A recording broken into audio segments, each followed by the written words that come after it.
The war in Ukraine may go on for a long time. It will most likely go on for a long time. And when it eventually ends, there will probably be no ceasefire. There could be a cold peace like North Korea versus South Korea. The map of Europe will most likely change for good. There could be a political union, there may be a political union, and there will most likely be one less country in the world, and the new Cold War will move beyond Europe to two other continents. Please subscribe and let's understand where the Ukraine war is headed. So, after 24 February 2022, when the special military operation began in Ukraine, within a few weeks, the Russian forces had reached the outskirts of Kiev. They were bombarding Kharkiv and they had taken territories in the east and the south as far as Kherson, and they had surrounded the port city of Mariupol. And then they withdrew from Kiev in April 2022, and eventually they either gave up or lost Kharkiv and Kherson, and then things moved back and forth. There's been this major offensive that's been going on. Slow war strategy is what the Russians have eventually adopted. That's what they are doing. The Russian winter offensive of 2022, the one that was supposed to come after the autumn Rasputitsa season that I had been talking about, that Russian winter offensive never happened. Similarly, the long promised Ukrainian spring offensive of 2023 after the spring Rasputitsa season, that also never happened. In the meanwhile, there was this terrible battle in Bakhmut. The Bakhmut meat grinder is what the media called it. Terrible, terrible attritional warfare. Lots and lots of casualties. So the Battle of Bakhmut took 240. It lasted 244 days. It was fought mainly between the Wagner forces of Russia. It's a mercenary group under Yevgeny Prigozhin. So it was fought between the Wagner forces and the Ukrainian armed forces. It ended up destroying almost half of Ukraine's military forces, and the Russians, the Wagner forces, eventually prevailed after 244 days of fighting. Fast forward to the end of June 23rd of June 2023, there was what the media called the Wagner mutiny or rebellion, or the Wagner coup, an attempted coup by Wagner against Putin. That's what they said, against the Kremlin. I immediately said this was a psychological operation as soon as the news broke of that. So Prigozhin was allegedly extremely angry and upset with Shoigu and Gerasimov, and he excoriated them in various videos, but he was careful not to say anything against Vladimir Putin. So Shoigu moved his forces towards Moscow, apparently, after re-entering Russia from the Bakhmut region, from Rostov northwards. But in 48 hours, the Wagner forces were all the way north in Belarus. So what happened was that this was not a coup. It was a redeployment of the Wagner forces from Bakhmut all the way north in Belarus. That's how they were redeployed, and this happened in plain sight, in full daylight, with the Western media and the Western world applauding Wagner and not realizing what was being done. So Wagner suddenly reached Belarus, the Wagner forces. Fast forward a month. So when this happened, the Western media said that Prigozhin was now a marked man. And they said that Putin would have him bumped off at the earliest opportunity because he dared attempt a coup against Putin. But then, fast forward another month, go forward to the 27th and 28th of July in 23. There was the Russia-Africa summit in St. Petersburg, where most of the African leaders attended. Vladimir Putin was there, and Yevgeny Prigozhin was also there. So clearly, Prigozhin is not a marked man. He has not incurred Putin's wrath. Everything is well. And Wagner are active in Africa. So just a day before the Russia-Africa summit, that day was the 26th of July, 23. There was a coup in the nation of Niger, which is in Western Africa, the Sahel region. And Mohamed Bazoum, the incumbent leader, was deposed. And Abdurrahman Chiani became the new leader of Niger. So this was an anti-colonial coup. It is a popular coup. The people have supported it. And it is alleged that Wagner may be behind it. And the Wagner leader, Mr. Prigozhin, has kind of approved of the coup, you could say, right? So, okay, so that's what's happening in Africa. And I think I'm digressing too far. This video is about Ukraine. So let's return to Europe and Ukraine. Let's talk about Poland. So you may wonder why I am now talking about Poland. So let's understand the historical background. So Poland is a nation in Eastern Europe. You can see where it is on the map vis-a-vis Belarus and Russia and Ukraine, right? So Poland suffered terribly in the First World War and in the Second World War in the first half of the 20th century. It lost significant territories during the Second World War. It lost Lviv to Ukraine to Joseph Stalin. Later on, during the First Cold War in the 20th century, Poland became a Warsaw Pact nation, a USSR satellite state. Warsaw, of course, is the capital of Poland, right? So Poland became a USSR satellite state. Now, the USSR, the Soviet Union, broke up in 1991, and then Poland joined NATO in 1999 as part of NATO's relentless eastwards expansion. So Poland joined NATO in 1999. Fast forward to 2022. In the Ukraine war, Poland supported Ukraine. Well, it's a no-brainer, seeing that Poland is a part of NATO, right? So Poland has been supporting Ukraine consistently in the Ukraine war. Now, during last year's G20 summit, which was held in Indonesia, Jakarta, if I'm not mistaken, or wherever it was in Indonesia, during the summit last year, a Ukrainian missile hit Poland. And Ukraine tried to trick NATO into starting the Third World War after it bombed Poland by claiming that it was a Russian missile. And the Russians have bombed Poland. But eventually it emerged that the missile that hit Poland was fired by the Ukrainian forces. So there was an, well, slightly dodgy incident that happened. Now, Poland is currently being touted, with good reason, as Europe's new military superpower. So Poland in recent times has ramped up its defense spending to about 4% of its GDP. It's been spending billions of dollars purchasing lots of military equipment, mainly from the US. It's been purchasing Abrams tanks, F 35 fighter planes, HIMARS multi launch rocket systems, and much, much more. So, Poland is Europe's new military superpower. It is building up a massive military, the biggest military in Europe, with US help, and it is preparing its forces, it is training its forces, it is drilling its forces to be able to fight great powers. Now, in this region, in Europe, there are two great powers. One is Russia, which is a global great power, and the other is Germany, which is a local, regional great power. So, when we talk about great powers in this region, we can only think of Germany and Russia. Now, Germany is a member state of NATO, and Russia is the enemy from their perspective. But Poland has recently demanded $1.3 trillion in World War II reparations from Germany. So things are not all nice and hunky and dory between Poland and Germany. That's the situation. Now, Russia has been claiming since last year that Poland intends to annex a part of Ukraine. Which part of Ukraine? So, specifically, the Russians are saying it's Lviv, it's the Ivano-Frankivsk oblasts, and a part of the Ternopil oblast, essentially Western Ukraine. So, that's what the Russians are saying. Poland intends to annex this region of this part of Ukraine, and Poland is preparing to hold referendums there so that they can technically and legally annex the territory. And Poland-Russia relations are deteriorating. In April this year, Polish police broke into the Russian embassy grounds in the capital city of Warsaw in Poland. And the justification for this was that they claimed that the building was illegally owned by the Russian Federation and should be handed back to the Poland state treasury. So that's the kind of thing that's happening. And Poland is right now, bracing itself for what they call growing assertiveness and aggressiveness from Russia and Belarus. So Poland is in the process of deploying about 10,000 troops on the Belarus border as what they call a deterrent. And this brings in now the Belarus angle. We spoke about how Wagner has deployed itself in Belarus. So what's the Belarus angle? So Belarus, to put it simply, is Russia's ally or proxy or whatever you want to call it in its war in Ukraine. Belarus is long time Russian ally or proxy.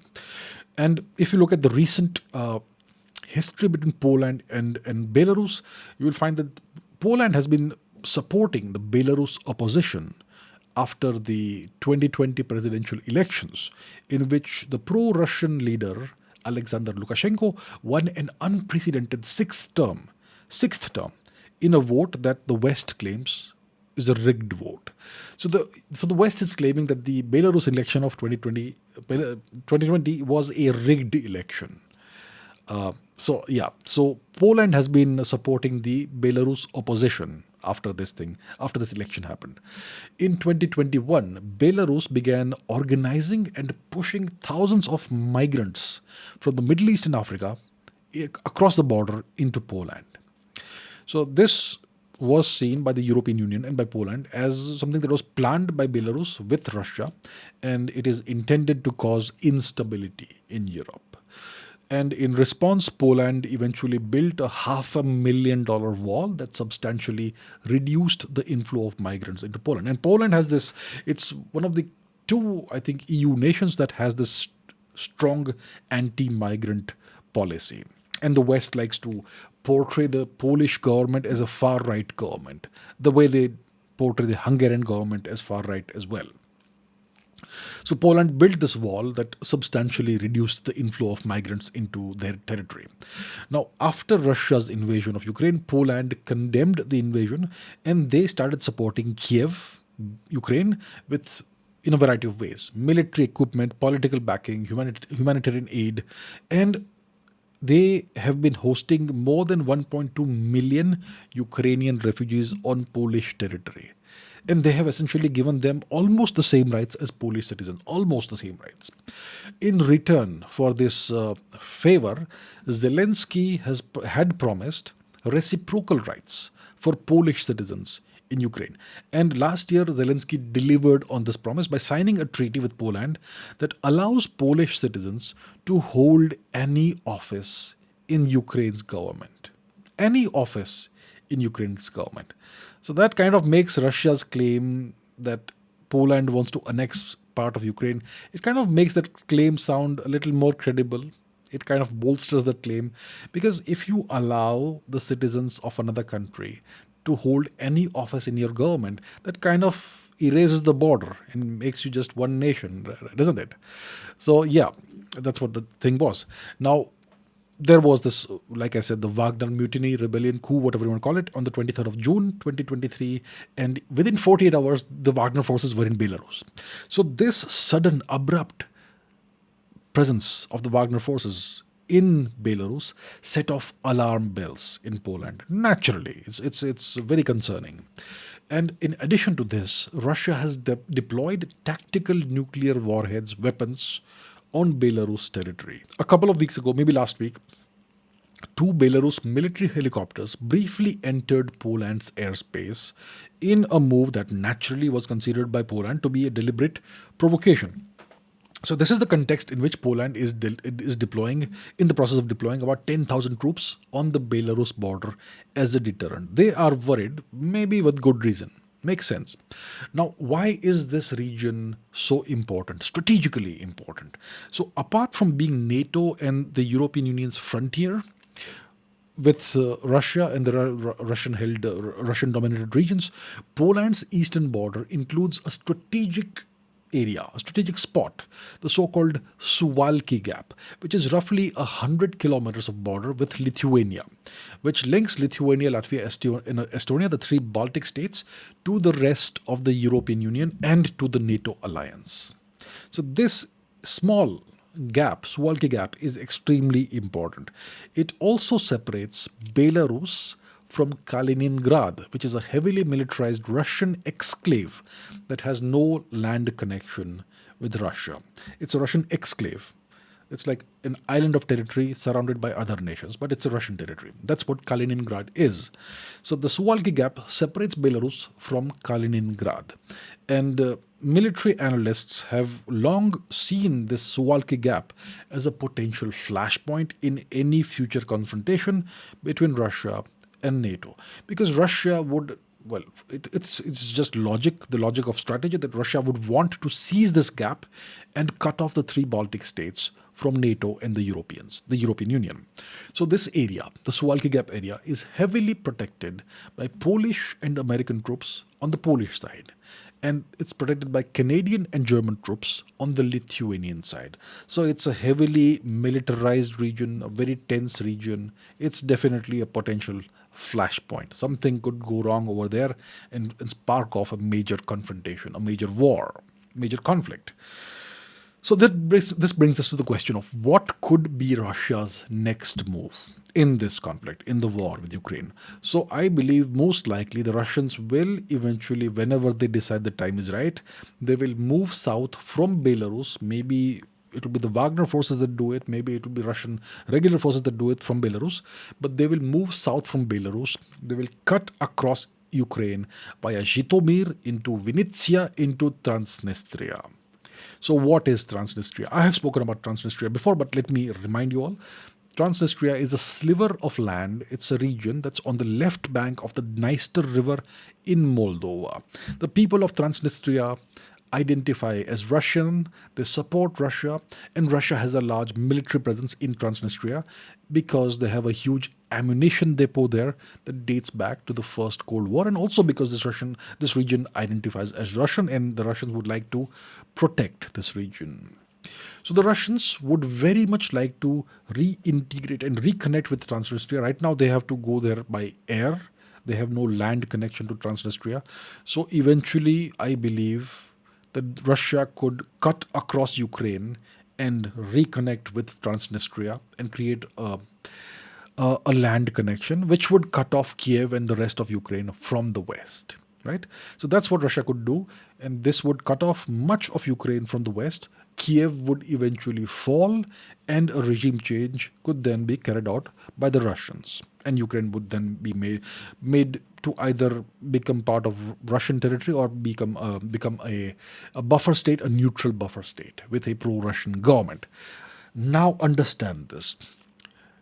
There is a NATO rule that says that accession to NATO is barred to nations that have contested borders, that have border disputes. So right now, what's happening is that Ukraine has a contested border. It has major border disputes. The border isn't stable. There is this Pink Floyd song, "Us and Them." There's this line in it. The general sat and the lines on the map moved from side to side. So that's kind of what's happening with Ukraine's borders. They're going back and forth. It's not stable. So Ukraine is a nation that has contested borders, and we know that Ukraine wants to become a part of NATO. So, to become a part of NATO, Ukraine will need to have stable borders, non-contested borders. That can only happen if Ukraine eventually someday agrees to some kind of peace with Russia and new borders. Right? That's what will need to happen. Now, Putin recently said that Poland could occupy Western Ukraine as long as it stays out of Belarus. So, if that happens, Russian speaking Ukraine will go to Russia, much of central Ukraine will go to Russia, and Western Ukraine will become part of Poland. So, whatever is left of Ukraine will get to become a part of NATO and a part of the European Union when they become Polish. And it looks like Putin may have agreed to this. And like I said, Zelensky signed a deal with Poland last year, giving Polish citizens a right to serve with the Ukrainian government. So this tells us that whenever this happens, Poland will not have to invade. They will have the right to just take over. They will be invited in. So eventually, most likely, there could be a political union of Poland with what is left of Ukraine after Russia cuts across Ukraine and reconnects with Transnistria. So Poland, as part of this deal, this package deal, will get its lost territories back, and there will not be any Ukraine after this war. So that's the most likely scenario, in my opinion. When will Russia make this move? It could be by the end of this year. It could be by this autumn. It could be in the next 3 years, after 3 years. See, Putin is taking things slowly. He is being extremely careful, extraordinarily careful. He does not want to make a single mistake. He is very deliberately and carefully putting the chess pieces on the chessboard. He's putting them in the right place in Ukraine, in Belarus, in Europe, as well as in Africa. It's a big chessboard that we are seeing here. It's not just Europe, it's much more. So Putin is being very careful. He will take it easy. He will take it slow. He is not in any hurry, and he will make the right move when he thinks the time is right. But eventually, it looks like this scenario will play out, and much of Ukraine will be absorbed by Russia or become a buffer state, and Western Ukraine could become part of Poland, and essentially there will not be any Ukraine left whenever the war ends. That's what it seems like. That's the direction it seems to be going in. So the US, what is the US role in all this? Will the US be okay with this? So it looks like we know that Brexit happened a few years ago, right? Brexit was the withdrawal of the UK from the EU, and it significantly weakened the EU. It made the EU much weaker and much less potent and much less powerful economically and in other ways also. So Brexit is done, and the UK is already sliding into gradual, slow irrelevance, decline. The UK is sliding into irrelevance in a slow, calibrated manner, you could say, right? So the EU has been weakened by Brexit, and now the US seems to want to weaken the EU even more. We know that Germany is being deindustrialized. The best way, the simplest way, the easiest way to deindustrialize and destroy a nation is to starve it of energy. Germany has historically been the great industrial powerhouse of Europe, the great industrial engine that drives Europe. And Germany benefited from cheap Russian gas. And now we know what happened to the Nord Stream pipeline. We know that Russian gas is very hard to come by now, and they are being forced to import gas from the US at three times the price. So that's obviously a disaster for the economy. And Germany naturally has entered a recession. Similarly, France, Mr. Macron is unhappy with the US. He's making overtures to China. He's making friends with India. So, Europe is in bad shape right now. So it looks like the US, first of all, weakened Europe by engineering Brexit. The UK is the US's biggest proxy, right? So the US weakened Europe by doing Brexit, and now they are using Poland as the new internal saboteur to weaken Europe further. So what's happening is that Europe is being restructured. European power is being restructured for Poland's dominance, to give Poland dominance over Germany and France and the rest of Europe. The US is supporting Poland's emergence as a great European power. And it looks like, as part of whatever deal happens, Poland will get Western Ukraine, and the rest of Ukraine will go to Russia, and then the Cold War 2.0, will continue elsewhere. So thus far, the Cold War has gone the way it has gone. The Ukraine conflict is part of that. And the big winner thus far, or the small winner, or the only winner thus far, you could say, has been China. So China has been incurring the wrath of the US. The US after 2016, 2017 became very realistic about China. Until then, they had been aiding and abetting and midwifing the rise of China. By 2017 or so, the Americans became very concerned, and they turned to realpolitik, and they started clamping down on China. They restructured their entire approach to China. And it started with Trump, his trade war with China, and after Trump lost the 2020 election and the last election, Biden came to power. It's been even worse for China. The US have gone all after China, imposing all kinds of restrictions, you could say de facto sanctions and all against China. So China has been feeling the heat, but the Ukraine war has been kind of, to some extent, given them some relief. The US has been bogged down in Europe. And the Chinese have created this modus vivendi, this de facto alliance with Russia, so China has benefited greatly from this war. So eventually, we're gonna see this war move on from Europe whenever the Ukraine conflict ends, in whichever fashion it ends. But the Cold War 2.0 is here to stay, and we are now in a phase of multipolarity. But eventually one could see a Chinese-Russian order emerge, which will be pitted against the old American rules based world order, the old order. So you're going to have two competing world orders, just like in Cold War 1.0, in which you had the US order versus the USSR or Soviet world order. Two blocks, two camps. Similarly, we could have something like this in the Second Cold War. And this Cold War is already moving to Africa. There's been so Wagner has a major presence in Africa, in lots of nations. In some cases, they are supporting the government against rebels. In other cases, they are supporting rebels against the incumbent government. They seem to be possibly behind the coup that recently happened in Niger, the anti-colonial coup. Uh, there could be war in Niger in the coming days, possibly because the French proxy ECOWAS grouping of nations could eventually end up launching a strike or some kind of intervention in Niger. If that happens, Wagner could get involved on Niger side. So there could be war in Western Africa, in the Sahel region. It could spread elsewhere as well. So the Cold War 2.0 is moving to Africa. It is also moving to Asia in some form or the other.